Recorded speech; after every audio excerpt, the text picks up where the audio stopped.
थोडे घेऊ द्या.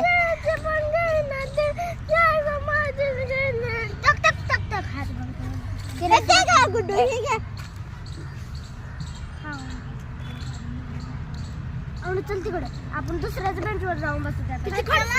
तुम्हाला खडूस आहे जावा. जुळे तुझा डब्बा खोल काय आणलीस बघू. बघा आमच्या जीवीने पण शेव आणली. अनुला दे ग. अनु रुसून बसली. अनुचा डब्बा खाल्ला कुणी तर. कुणी खाल्ला ग अनु? अनु बोलत नाही आता. आमच्यात मिक्स करते का ग? दादूचं पण लक्ष आमच्या आजीच्या डब्याकडेच आहे. दादू तुला पण खायचा का शेव? आमचा छोटासा दादू.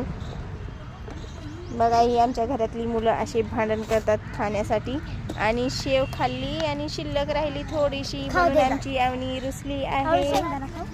आमची जीवी तर डब्बा दाखवतच नाही. किती आगाव आहे आमची जीवी. तर तुम्ही पाहू शकता. हे बघा दोघी बहिणी कशा खात आहेत आणि दुसऱ्यांना दिलं नाही.